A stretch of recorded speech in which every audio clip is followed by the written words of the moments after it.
Hi hello ನಮಸ್ತೆ, ನಾನು ನಿಮ್ಮ ಐಶ್ವರ್ಯ. ಇವತ್ತು ಎಲ್ರಿಗೂ ಗೊತ್ತಿರೋ ಹಾಗೆ ಲಕ್ಷ್ಮಿ ಹಬ್ಬ. ನಮ್ಮನೆ ಲಕ್ಷ್ಮಿನ ನಾವು ಹೇಗೆ ರೆಡಿ ಮಾಡಿದ್ದೀವಿ ಅಂತ ನೋಡ್ಕೊಂಬರೋಣ ಬನ್ನಿ.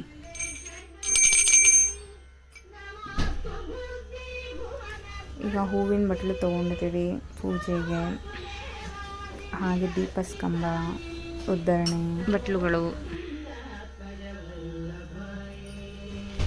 ಕ್ಲೀನಿಂಗ್ ಡ್ಯೂಟಿ ನನ್ನ ತಮ್ಮಂದು. ಈಗ ಪೂಜೆಗೆ ಬೇಕಾಗಿರೋ ಥಿಂಗ್ಸ್ನೆಲ್ಲ ಕ್ಲೀನ್ ಮಾಡ್ಕೊಂಡಿದ್ದಾಯಿತು.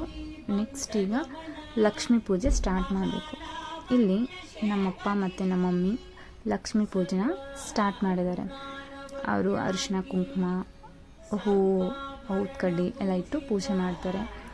ಸೊ ನೈವೇದ್ಯಕ್ಕೆ ಬಾಳೆಹಣ್ಣು, ತಾಂಬೂಲ ಇಟ್ಟಿದ್ದಾರೆ. ಪೂಜೆ ಮುಗಿದ ತಕ್ಷಣ ಲಕ್ಷ್ಮೀನ ಅಲಂಕಾರ ಮಾಡೋಕ್ಕೆ ಸ್ಟಾರ್ಟ್ ಮಾಡ್ತಾರೆ. ಅಲಂಕಾರ ಮಾಡೋಕ್ಕಿಂತ ಮೊದಲು ಲಕ್ಷ್ಮಿಗೆ ಹಾಲಿನಿಂದ ಅಭಿಷೇಕ ಮಾಡ್ಕೊಳ್ತಿದ್ದಾರೆ. ಈಗ ಅಭಿಷೇಕ ಆಗಿದ ತಕ್ಷಣ ಮತ್ತೆ ಪೂಜೆ ಮಾಡಿ ಅದೆಲ್ಲ ಆದಮೇಲೆ ಲಕ್ಷ್ಮಿ ಅಲಂಕಾರನ ಸ್ಟಾರ್ಟ್ ಮಾಡ್ತಾರೆ.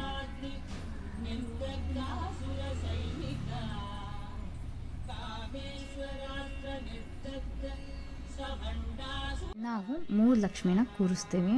ಸೊ ಅದರಲ್ಲಿ ಒಂದು ಬೆಳ್ಳಿ ಲಕ್ಷ್ಮಿ, ಆಗಲೇ ಪೂಜೆ ಮಾಡಿದ್ವಲ್ಲ ಅದು. ಎರಡನೇದು ಈ ಕಳಸ, ಇದು 2ನೇ ಲಕ್ಷ್ಮಿ. ಹಾಗೆ ಮೇನ್ ಲಕ್ಷ್ಮಿ ನಾವು ಮುಖವಾಡ ಇಟ್ಟು ಕೂರಿಸ್ತೀವಿ. ಸೊ ಅದಕ್ಕೋಸ್ಕರ ನಮ್ಮ ಮಮ್ಮಿಯಲ್ಲಿ ರೆಡಿ ಮಾಡ್ತಿದ್ದಾರೆ. ಈ ಸ್ಟಿಕ್ಕರ್ ಕುಂಕುಮ ಅರಿಶಿನದಿಂದ ಕೂಡಿದೆ. ಸೊ ಇದು ತುಂಬ ಅಟ್ರಾಕ್ಟಿವ್ ಆಗಿದೆ. ಈಗ ಲಕ್ಷ್ಮಿನ ಕೂರ್ಸೋಕ್ಕೆ ಕಂಪ್ಲೀಟ್ ಸೆಟಪ್ ನಮ್ಮ ಮಮ್ಮಿ ರೆಡಿ ಮಾಡ್ಕೊಂಡಿದ್ದಾರೆ. ಇದಕ್ಕೋಸ್ಕರ ಬೆಳಗಿನ ಜಾವ 1 ಗಂಟೆಯಿಂದ ಅವರು ಇದರ ಮೇಲೆ ವರ್ಕ್ ಮಾಡ್ತಾನೆ ಇದ್ದಾರೆ. ಈಗ ಲಕ್ಷ್ಮಿ ಮುಖವಾಡ ರೆಡಿ ಮಾಡ್ಕೋಬೇಕು. ಆ ಮುಖವಾಡಕ್ಕೆ ಬೇಕಾಗಿರೋ ಜ್ಯುವೆಲರ್ಸ್ ಎಲ್ಲ ತೊಗೊಂಡು ಬಂದಿದ್ದೀವಿ. ಆ ಸ್ಟಿಕ್ಕರ್, ಇಯರಿಂಗ್ಸ್ ಅದೆಲ್ಲ ಸ್ಟಿಕ್ ಮಾಡಬೇಕಂತಂದರೆ ನಮಗೆ ಸ್ಟಿಕ್ ಆನ್ ಅಂತ ಒಂದು ಗಮ್ ಸಿಗ್ತದೆ, ಅದನ್ನು ತೊಗೊಂಡು ಬಂದಿದ್ದೀನಿ. ಈ ನಮ್ಮ ಮಮ್ಮಿ ಒಂದು ಹೊಸ ಥಿಂಗ್ಸ್ ತಂದಿದ್ದಾರೆ, ಸೂರ್ಯ ಚಂದ್ರ ಅಂತ ತೊಗೊಂಡು ಬಂದಿದ್ದಾರೆ. ಅದನ್ನ ಸ್ಟಿಕ್ ಮಾಡೋಕ್ಕೆ ನಾನು ಆ ಸ್ಟಿಕ್ ಆನ್ ಯೂಸ್ ಮಾಡ್ತಿದ್ದೀನಿ.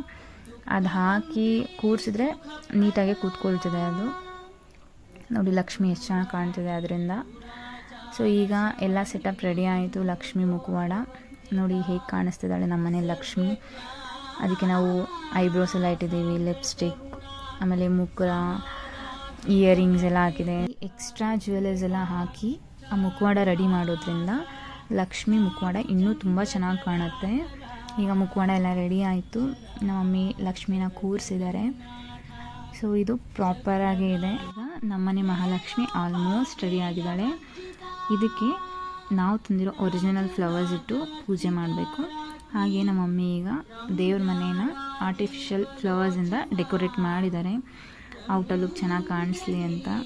ನೋಡಿ ಹೇಗಿದೆ ಅಂತ ಫ್ಲವರ್ಸ್ ಎಲ್ಲ. ಲಕ್ಷ್ಮಿ ಅಲಂಕಾರ ಎಲ್ಲ ಮುಗ್ದಿದೆ. ಫೈನಲ್ ಲುಕ್ ಹೇಗಿದೆ ಅಂತ ನೋಡೋಣ ಬನ್ನಿ. ಸುಂದರಿ ಮಾಧವಿ ಚಂದ್ರ ಸಹೋದರಿ ಹೇಮಮಯಿ ಮುನಿಗಣ ವಂದಿತ ಮೋಕ್ಷ ಪ್ರದಾಯಿನಿ ಮಂಜುಳ ವಾಸಿನಿ ವೇದನುತೆ ಪಂಕಜವಾಸಿನಿ ದೇವ ಸುಪೂಜಿತ ಸದ್ಗುಣ ವರ್ಷಿಣಿ ಶಾಂತಿಯುತೆ ಜಯ ಜಯ ಹೇ ಮಧುಸೂದನ ಕಾಮಿನಿ ಆದಿ ಲಕ್ಷ್ಮಿ ಜಯ ಪಾಲಯ ಮಾಂ.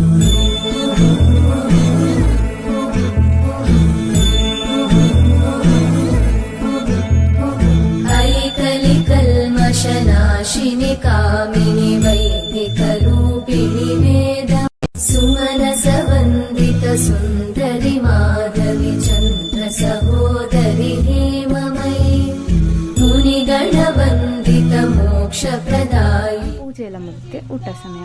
ಒಬ್ಬಟ್ಟು, ವಡೆ, ಪಾಯಸ, ಉಪ್ಪಿನಕಾಯಿ, ಹೆಸರುಬೇಳೆ, ಆಲೂಗಡ್ಡೆ ಪಲ್ಯ, ಸಾಂಬಾರ್, ರೈಸ್ ಮತ್ತು ಚಿತ್ರಾನ್ನ ಮಾಡಿದ್ದಾರೆ. ಈ ಒಬ್ಬಟ್ಟಿನ ಸಾಂಬಾರು ತುಂಬ ಚೆನ್ನಾಗಿರುತ್ತೆ. ಹಾಗೆ ನಾನೀಗ ಪೂಜೆ ಎಲ್ಲ ಮುಗಿಸಿ ಒಬ್ಬಟ್ಟು ಜೊತೆಗೆ ತುಪ್ಪ ಹಾಕೊಂಡು ತಿಂದರೆ ಅದೆರಡರ ಕಾಂಬಿನೇಷನ್ ತುಂಬ ಚೆನ್ನಾಗಿರುತ್ತೆ. ನೀವು ಕೂಡ ಟ್ರೈ ಮಾಡಿರ್ತೀರ. ಈಗ ನಾನು ಒಬ್ಬಟ್ಟು ಜೊತೆಗೆ ಬೇರೆ ಎಲ್ಲ ತಿಂಡಿಗಳನ್ನ ಟೇಸ್ಟ್ ಮಾಡ್ತಾಯಿದ್ದೀನಿ. ಇದು ತುಂಬ ಚೆನ್ನಾಗಾಗಿದೆ. ನಿಮ್ಮನೇಲೂ ಕೂಡ ತುಂಬ ಚೆನ್ನಾಗಿ ಹಬ್ಬ ಮಾಡಿರ್ತಾರೆ ಅಂತ ಅಂದ್ಕೊಂಡಿದ್ದೀನಿ. ಹಾಗೆ ಎಲ್ಲರಿಗೂ ಲಕ್ಷ್ಮಿ ಹಬ್ಬದ ಶುಭಾಶಯಗಳು. ಆ ಮಹಾಲಕ್ಷ್ಮಿ ನಿಮ್ಮ ಎಲ್ಲರಿಗೂ ಕೂಡ ಆರೋಗ್ಯ ಐಶ್ವರ್ಯ ಅಭಿವೃದ್ಧಿ ಕೊಟ್ಟು ಕಾಪಾಡಲಿ ಅಂತ ನಾನು ಕೂಡ ಆಶಿಸ್ತೀನಿ. ನಾನು ಮಾಡಿರೋ ಫುಡ್ಸ್ ಎಲ್ಲ ಚೆನ್ನಾಗಿದೆ. ಆ್ಯಕ್ಚುಲಿ ನಾನು ಮಾಡಿಲ್ಲ, ನಮ್ಮ ಮಮ್ಮಿ ಮಾಡಿರೋ ಫುಡ್ಸ್ ತುಂಬ ಚೆನ್ನಾಗಿದೆ. ಈ ಥರ ಫುಡ್ಸ್ ಅಮ್ಮ ಮಾಡಿದೆ ಇನ್ಯಾರು ಮಾಡ್ತಾರೆ ಅಲ್ವಾ?